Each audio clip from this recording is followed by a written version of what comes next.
There was a line where Ed says, "I'm an atheist, actually." And I was like, ooh. Okay, that's not me, God talking, that's Ed. And I'm like, wow, that was intense. Because, I mean, there was always speculation during the first series. You know, he was always kind of down on religion and all that. And that's cool, I understand that.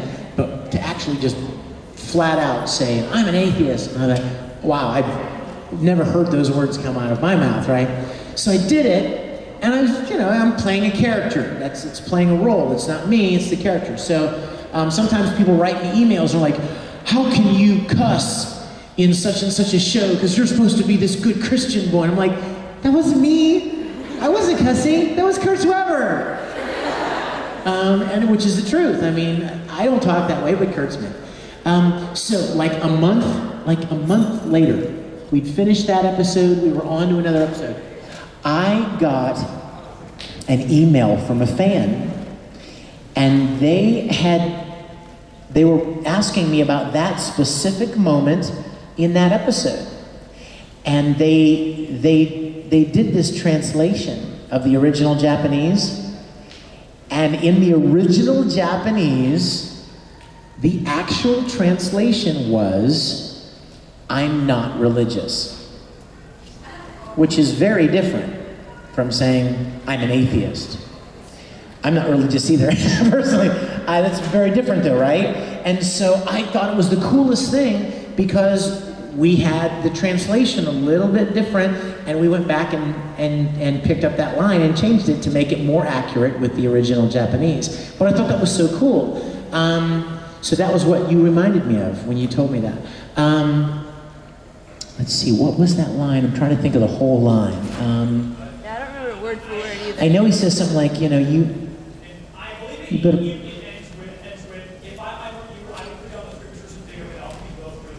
That's right. Yeah, wow, that's heavy, dude.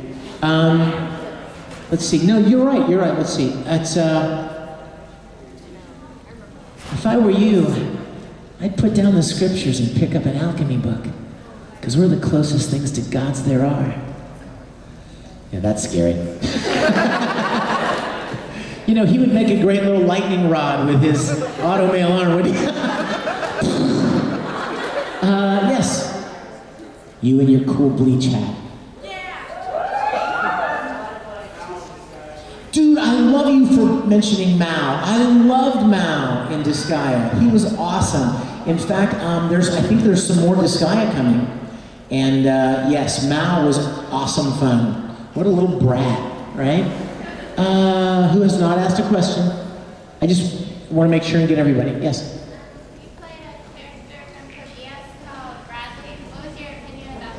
I liked him, and was that Luciano? Yes. Yes, I liked him a lot. He was a bad guy.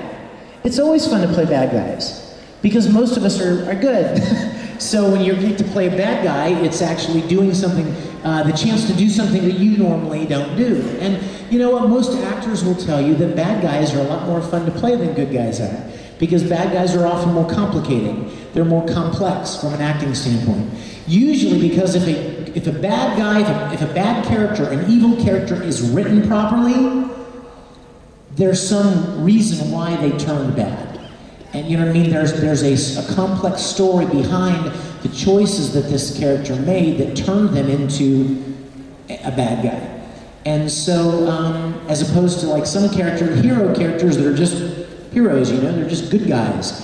And they're not really deep characters. But bad guys are often much deeper. Like characters like Scar, and and Envy. Oh my gosh, those are characters that when you first meet them, you're like, wow, that's just a bad guy. That's just a mean bad guy. And then you find out more about the character, and you start to understand why things had happened, and how it drove them to make these wrong choices that they made. I love to play bad guys for that reason. Okay, here? Yes. Oh, Lola. You guys are gonna love this one. Okay, she said, what did I want to do when I was little? Okay, the first thing I remember wanting to be when I was little, I wanted to be an archaeologist. Because I loved dinosaurs and fossils and all that kind of stuff. I mean, I used to collect like fossils and like fern fossils and trilobite fossils, and I would study all of the dinosaurs, and I knew all their technical names and what they looked like and stuff. And that was something I was really into when I was young. And then I discovered movies. And I wanted to be a special effects person for movies. I had an 8mm movie camera, and then Super 8, you guys that are more my age, you know what I'm talking about. 8mm movie cameras and then Super 8, and I would make these little home movies where I would blow up models, and I would speed up the film, and so it would like slow motion, and I would make little claymation movies like Wallace and Gromit and stuff like that. I wanted to do like special effects for film, and then I don't even know what happened. I just started. I started doing more acting, and then I started doing more music, and writing and singing and playing songs, and then recording songs, and then helping friends of mine record songs, and then producing albums, and still acting. And then I went to school to get a film degree. My degree is actually in film, like production, like shooting, editing, all that kind of stuff. And I love making films. But the opportunity to do what I do now kind of literally just fell in front of me a little over 10 years ago. And I mean, I give God all the credit because I didn't study for it, I didn't expect it, it was just a gift, it was an opportunity, and it's become such a wonderful part of my life, mostly because it gave me the opportunity to meet you guys. And I mean that, I'm not trying to be all like cheesy and you know, oh, how gooey, but I really love doing things that you guys enjoy. I love working on characters and creating characters that you guys really enjoy, and then the chance to come to conventions and meet you, and talk to you, and hear about things that you like, and answer questions. I really, really enjoy it. It means a lot to me. And so, what do my parents think of it? Well, my dad is not in the picture, but my mom and I are very close. In fact, you guys, do you know why I know you guys so well? Because when I was your age, I was making Star Trek costumes, and my mother would take me to Star Trek conventions, and I would dress as Captain Kirk. I thought I was the coolest thing ever. I was this big around, little scrawny kid, and my mother taught me to use her sewing machine, and I would make my own costumes, and I would sit every day after school, and I would watch Star Trek, and I would build little communicators, and I would build phasers, and I would get the kids in the neighborhood together and make little movies where I was Captain Kirk, of course, and Captain Kirk, and so I feel like I know you. I feel like I understand that you guys have a passion for something, and it comes out in your writing, in drawing pictures, writing stories, making costumes. I understand that. I had that same... You guys, as recently as like 5 years ago, I was wearing full Jedi robes. I let my beard grow, and let my hair grow, and then threw my hair back. I totally spot on Obi-Wan Kenobi.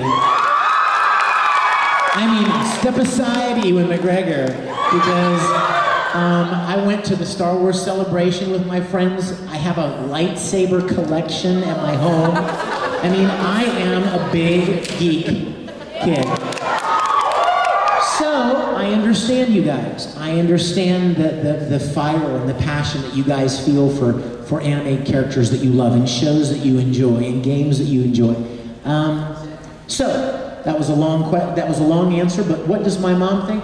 My mom has always been very supportive of the things that I love. And let me just take a minute to tell you parents in the room.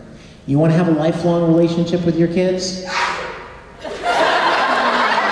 I'll take that as a yes.